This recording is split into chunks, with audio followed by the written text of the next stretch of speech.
الرابط العالمي الإسلامي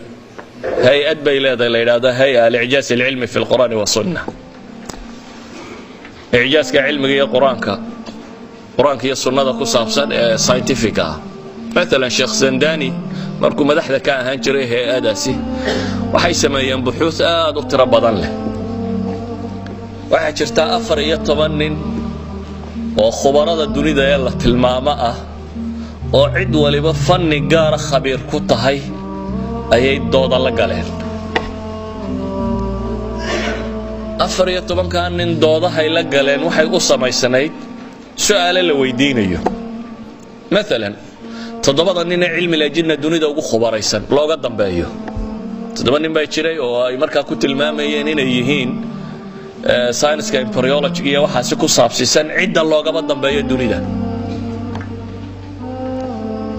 waxa kamid aha ururka science-ka qaybtaasi ee North America oo dhan ninka haysta Canadian-ka Keith Moore la yiraahdo Keith Moore wuxuu leeyahay book Human Development ama Human Embryology buugiisa la yiraahdo sideed luqad ku qorayay mostly jaamacadka dunida waa buuga oo ah reference buuga qaybtaasi ah ee loo isticmaalaba waa ninkay ku tilmaamaan abu cilmi la jinna fi Canada aabaha cilmiga janiinka qadiyada tan marka bilaabay buu Zandani leeyahay waxaan arkay buu yiri anigoo mas'aladan baxtinaya ayaan 14 film oo ku saabsiisan ilmaha uurka sidoo u koro oo 14 kaba la leeyahay waxa taxqiijiyay ninkan baan arkay dabeetana nin caalim oo faniga kanaanu imo waxa ku yiri war ninkan Keith Moore kan muxuu yahay meel walba uu ku qoran Keith Moore wuxuu yiri ninkan ma aqoonin ninkani waa abu cilmi la jinna cilmiga ka nooca kana waa ninka ka aabay dunida ugu dambayso xagu jooga baan ku yiri waxa la igu yiri jaamacadda Toronto ku taala ayuu jooga ma la xidhiidhi karayaa ninkii baan xidhiidh la sameeynay buu yiri marka xidhiidhka la sameeynay waxaan idhi waxaan rabaa inaan su'aal ku weydiino welcome buu yiri kaalaya 8 su'aalood bay weydiiyeen oo soo qorteen 8kii markuu uga jawaabay ay yiraahdeen 8ka jawaabood quraanka iyo xadiiskan ku haysanay waxaan macquul ma ku hadlaysaa waxay yiraahdeen 8ka mas'alo adigu aad leedahay dhawaan baa la wada ogaaday ama goortan baa la xaqiijiyay ama aynkan baa la xaqiijiyay intaba waxay ku qoran tahay nusuus iska caadi iyo xadiiskii nabiga iyo aayaadka quraaniga bay ku taala masaladii markii loo sharxay ee uu arkay nusuusta bal yiri tusay nusuustii arkay ayuu xujeediyay 3 muhaadaro ku saabsan human embryology iyo quraanka isaga jeedinaya markaas Zandani waxaan ku yiri maadaama buugaagu yahay reference buugi dunida ay waxa kan u isticmaalaysay markaad qaybta taariikhda ka waramayso ee muqaddamada buugaaga waxaad qortay cilmi la jinna waqtiga hore inaan waxba badan laga garanaynin ilaa iyo markii la helay mooyaane electronic microscope kan electronic ee weyn markii la helay mooyaane markii hore inaan waxba laga ogeyn baad qortay oo medieval period kii ahdiyadii madooba inay tahay de taariikhdaasina sax ma aha anaga ku sheegnay wax laga ogaayo mid wax ka bedeshay soo qorbo ilaana ku qorayay waan soo siyaaqay buu yiri taariikhda hore in wax laga ogaayo sida wax loo sheegay inaanay hayna wax badan in laga ogaa intii baan soo qoray waan u keenay buu yiri dabeetana page buu ku daray buu yiri kitaabkiisa uu kaga waramayo taariikhda caynkan markii dabaanay waxaan ku yiri buu yiri ma suurtagal tahay in طبعات كدبه بوغاغا كان chapter kasto aad ka hadashay quraan iyo xadiiska wixii ay ka sheegeen inaad ku darto soo qarabu yiraahdo Zandani baa wuxuu leeyahay aniga Sheikh Ibn Baz iyo qoladaas ay isugu tagay waa qoray dabeetana waa la soo qaaday wuxuu ku daabacay kitaabkiisi Soomaaliya markii 88kii la qaxayay buu iga lumay buugaas oo طبعadii oo ku taalo nusuus walba oo chapter kasto kamida buugu marka uu qoran yahay ayaa hoostiisa waxa ku qoran aayaadkii iyo xadiistii ku soo aroray iyo sida loo define garanayo ama sida loo sharxayo 14 nin oo culimada waaweyn oo kala takhasusaad ay la kulmeen Keith Moore kaasi uu kamid yahay Kroner meel loo oran jiray odagii geologiga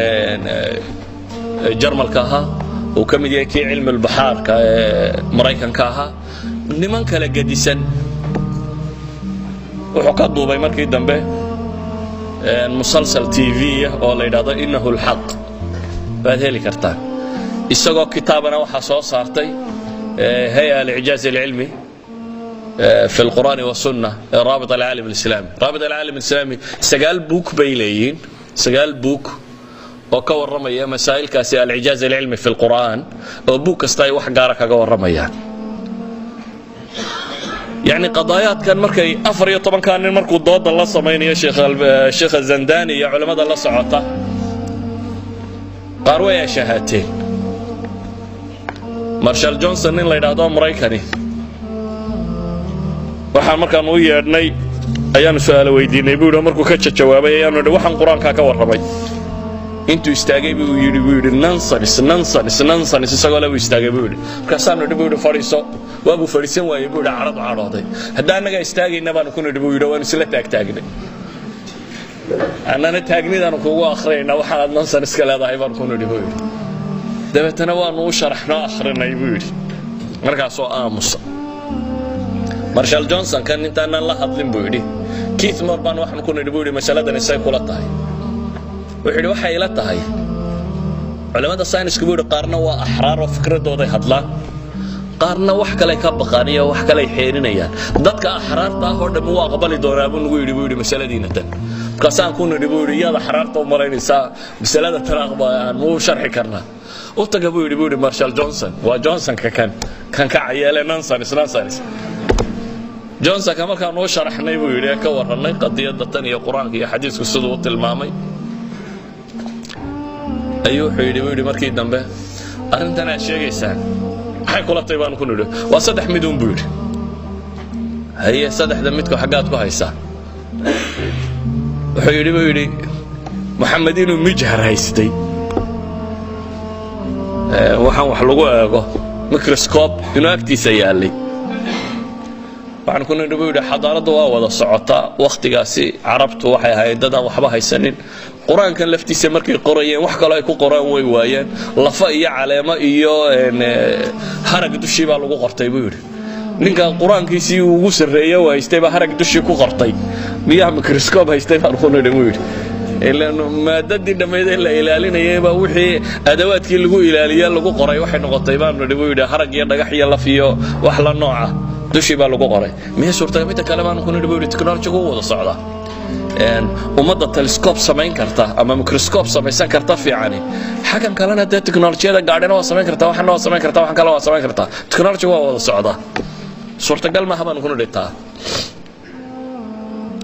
wuxuu sheegay baan filayaa kale dadkii ka horeeyay caynka hadda miyad ku haysabaan ku nidhi buu taariikhdii hore iyo wax sheegaya nooca kan iyana lama hayo كصدحات شيء سواء محيو كصدحات وحويان بيقولين وحن سبضة وقيمي إنه وحي يهي سكلانو عدا يوم قرن كرا إنه وحي يهي أو نبي الله وحي دوي كيس مرمركو مسألة تنكور رميي ومحاضرات كجامعات كقلي تي في كندو كقلي مركو يسود يا وري